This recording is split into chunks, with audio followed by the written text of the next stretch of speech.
bareh Solo, anak didandang di Pagato, ulam pario, bunyi gule, candu bandendang, dek ditingkat. Assalamualaikum warahmatullahi wabarakatuh. Organisasi publik tentu saja harus siap menghadapi segala bentuk perubahan, dikarenakan tidak ada lingkungan yang selalu stabil sepanjang waktu. Perubahan tersebut tentu saja dipicu oleh berbagai faktor pendorong yang beragam, misalnya adanya peraturan baru, adanya globalisasi, dan berbagai faktor lain. Semua faktor pendorong yang ada tersebut tentunya harus dihadapi oleh semua organisasi publik manapun, tidak terkecuali bagian sumber daya alam pemerintah Kabupaten Solo. Oleh karena itu, izinkan saya, Antoni Seliza, selaku Kepala Bagian Sumber Daya Alam Sekretariat Daerah Kabupaten Solok, pada kesempatan kali ini akan memberikan sedikit penjelasan bagaimana cara mengelola perubahan sebagai respon terhadap berbagai faktor pendorong yang ada di bagian SDA Kabupaten Solok untuk meningkatkan kinerja organisasi yang efektif dan melampaui ekspektasi. Kesempatan pertama, saya terlebih dahulu akan menjelaskan beberapa faktor pendorong perubahan yang ada di bagian SDA Pemkab Solo. Adapun faktor-faktor tersebut, salah satunya adalah berupa status bagian SDA yang tergolong baru. Bagian SDA di pemerintah Kabupaten Solo ini masih merupakan bagian yang cukup baru, di mana bagian SDA ini merupakan bagian pecahan dari bagian perekonomian akibat adanya perubahan peraturan SOTK. Dikarenakan bagian SDA ini masih tergolong baru, maka beberapa data seperti data perusahaan pemilik izin tambang, data tentang potensi tambang, data tentang potensi geotermal, dan data-data lainnya terkait pengelolaan SDA hampir dapat dikatakan tidak ada. Kemudian termasuk ke faktor lain berikutnya adalah meningkatnya ekspektasi masyarakat terhadap pemerintah, di mana pada saat ini masyarakat memiliki ekspektasi yang cukup tinggi terhadap layanan terkait SDA ini. Faktor pendorong berikutnya adalah meningkatnya ekspektasi pimpinan terhadap peranan bagian SDA. Dalam hal ini, Bapak Sekretaris Daerah dan Bapak Asisten Perekonomian dan Pembangunan sering menyampaikan pesan bahwa bagian SDA ini harus dapat berperan dan eksis dalam mengkoordinir berbagai permasalahan pengelolaan sumber daya alam di Kabupaten Solo. Selain itu, pimpinan juga memiliki ekspektasi yang tinggi terhadap bagian SDA saat ini, di mana apabila pimpinan memerlukan data mengenai permasalahan di SDA, maka harus tersedia dengan cepat. Selanjutnya, termasuk pada faktor pendorong lainnya, yaitu perkembangan teknologi. Perkembangan teknologi yang semakin cepat, di mana salah satunya masyarakat telah banyak yang menggunakan sosial media dalam kehidupannya sehari-hari. Dengan adanya sosial media, tidak jarang masyarakat dengan mudahnya memposting permasalahan terkait SDA di Kabupaten Solo. Misalnya saja, jika ada bukit yang terlihat gundul akibat aktivitas tambang, masyarakat memposting di platform Instagram dan mempertanyakan kepada pemerintah daerah apakah tambang itu legal atau tidak. Faktor pendorong tersebut tentu saja mendorong saya sebagai pemimpin di bagian SDA Kabupaten Solo harus melakukan perubahan dalam pelayanannya sebagai koordinator pengelolaan sumber daya alam di Kabupaten Solo. Dalam hal ini, saya sebagai kepala bagian SDA harus dapat mengelola perubahan dalam rangka merespon ke semua faktor pendorong di atas. Dan dalam mengelolanya, saya akan menerapkan konsep kepemimpinan transformasional dalam mengatur strategi pengelolaan perubahan. Manajemen perubahan perlu saya lakukan dalam rangka meningkatkan kinerja bagian SDA Kabupaten Solo dalam memberikan pelayanan kepada stakeholders. Setelah penjelasan tentang faktor-faktor pendorong adanya perubahan di bagian SDA Kabupaten Solo tadi, berikutnya saya akan memaparkan bagaimana langkah-langkah perubahan yang harus diambil disertai dengan penyusunan strategi-strategi untuk menyukseskan pelaksanaan langkah-langkah tersebut. Adapun beberapa unsur penting yang diperlukan dalam mengelola perubahan mencakup 4 hal utama, yaitu 1. Bagaimana penerapan kepemimpinan transformasional dalam mengelola perubahan yang dihadapi oleh bagian SDA Kabupaten Solo. 2. Bagaimana menata dan mendayagunakan jejaring kerja personal dan organisasi dalam mengelola perubahan yang dihadapi oleh bagian SDA Kabupaten Solo. 3. Bagaimana membangun komunikasi yang efektif baik secara internal maupun secara eksternal dalam menunjang proses pengelolaan perubahan yang dihadapi. 4. Bagaimana konsep manajemen perubahan sektor publik dan kepemimpinan dalam manajemen perubahan yang dihadapi bagian SDA Kabupaten Solo. Selanjutnya saya akan mengupas satu persatu dari keempat unsur atau strategi penting tersebut. Unsur atau strategi yang pertama yaitu penerapan kepemimpinan transformasional dalam pengelolaan perubahan yang dihadapi bagian SDA Kabupaten Solo. Kepemimpinan transformasional sangat perlu dimiliki oleh seorang pemimpin perubahan agar mampu menciptakan inovasi-inovasi dalam organisasi sehingga dapat memberikan layanan prima dan pada ujungnya berhasil mencapai kinerja tinggi. Dengan demikian, di dalam mengelola perubahan yang dihadapi bagian SDA, maka saya dapat menjadikan konsep kepemimpinan transformasional sebagai tonggak dasar di dalam manajemen perubahan tersebut.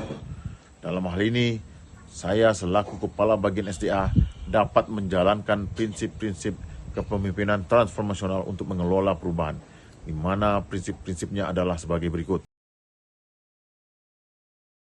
Dan kita masuk kepada unsur atau strategi yang kedua, yaitu penataan dan pendayagunaan jejaring kerja dalam pengelolaan perubahan yang dihadapi bagian SDA Kabupaten Solo.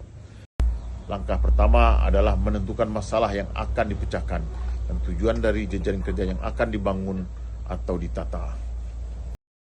Saat ini, tujuan yang ingin dicapai adalah tersedianya database terkait pengelolaan SDA. Langkah kedua adalah menentukan aktor-aktor atau stakeholders terkait masalah yang akan dipecahkan. Berikutnya, langkah ketiga adalah membuat gambaran hubungan stakeholders dengan saya dan dengan stakeholders lain. Misalnya, dengan staf bagian SDA, di mana hubungannya yakni membantu dan mendukung kepala bagian SDA dalam menyiapkan database pengelolaan SDA. Maka selanjutnya dilakukan analisis struktur jejaring kerja tersebut dan menyiapkan aksi untuk menata jejaring kerja, dan kita perlu mendayagunakan jejaring kerja tersebut. Berarti telah dijelaskan dua unsur atau strategi, yaitu tadi unsur pertama dalam kepemimpinan transformasional, unsur kedua tentang jejaring kerja. Kemudian kita akan masuk kepada unsur atau strategi yang ketiga, yaitu penyusunan strategi komunikasi yang efektif dalam pengelolaan perubahan yang dihadapi bagian SDA Kabupaten Solo. Komunikasi ini berperan untuk meningkatkan produktivitas di tempat kerja, sekaligus berperan untuk meningkatkan keberhasilan organisasi sesuai dengan tujuan organisasi. Dalam mencapai strategi komunikasi yang efektif, maka kita perlu mengetahui faktor-faktor yang perlu diperhatikan. Adapun faktor-faktor yang perlu diperhatikan ini akan membantu kita dalam menyusun strategi komunikasi yang efektif. Dan beberapa faktor tersebut diantaranya adalah mengenali karakteristik komunikan. Dengan mengenali karakteristik komunikan kita, maka kita dapat berkomunikasi dengan menyesuaikan karakternya. Strategi ini tentu saja harus diterapkan juga dalam komunikasi dalam mencapai tujuan pembuatan database pengelolaan SDA. Kemudian menentukan tujuan. Dengan menentukan tujuan pengelolaan perubahan organisasi, dalam hal ini yakni membuat database pengelolaan SDA, maka kita perlu menerapkan strategi komunikasi dengan membuat list pertanyaan yang memang terkait dan merupakan inti dari database tersebut. Berkomunikasi dengan baik, terstruktur, dan bersemangat.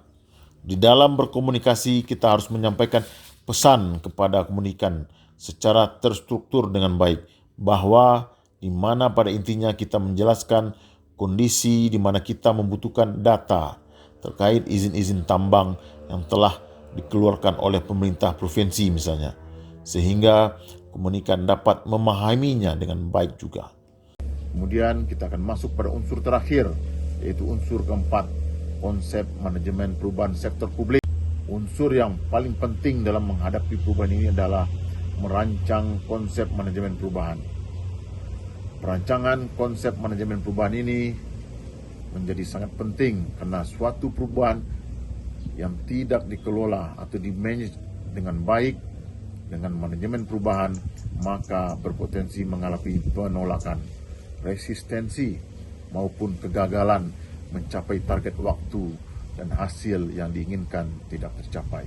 Rincian dari tahapan manajemen perubahan di bagian SDA ini adalah sebagai berikut.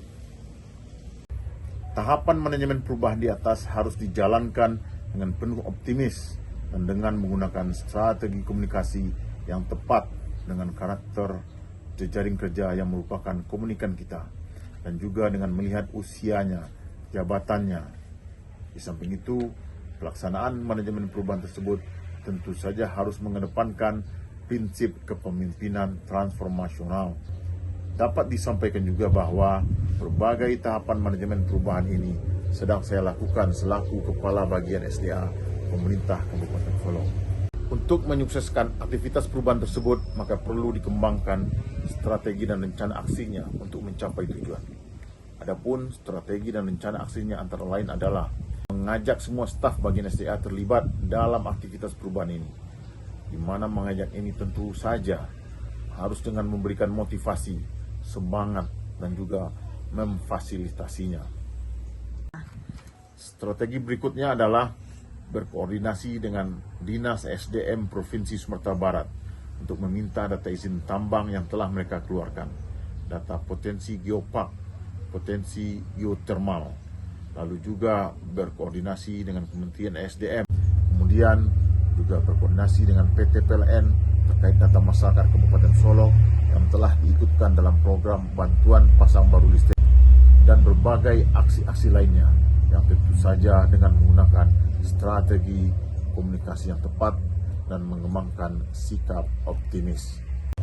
Dengan harapan manajemen perubahan yang dirancang ini dapat berjalan dengan baik dan mencapai tujuan yang diinginkan sehingga dapat terwujud bagian SDA Pemkab Solok yang profesional dalam menjaga dan mengkoordinir pengelolaan maupun pemanfaatan sumber daya alam yang luar biasa indah yang ada di Kabupaten Solok ini. Demikianlah sedikit penjelasan dari saya mengenai bagaimana perubahan perlu dikelola dengan manajemen perubahan dan dengan mengedepankan prinsip kepemimpinan transformasional dengan memanfaatkan jejaring kerja dan menerapkan strategi komunikasi untuk meningkatkan kinerja bagian SDA yang saya pimpin dan untuk menjadikan bagian SDA Kabupaten Solok menjadi organisasi yang semakin profesional. Saya, Antoni Seliza, Kepala Bagian Sumber Daya Alam Sekretariat Daerah Kabupaten Solok, mengucapkan banyak terima kasih atas perhatiannya. Mohon maaf jika ada kehilafan dalam penjelasan dan semoga penjelasan dari saya ini dapat bermanfaat bagi banyak pihak. Assalamualaikum warahmatullahi wabarakatuh. Babelo jalan kandale di mahati indah karuswa ayam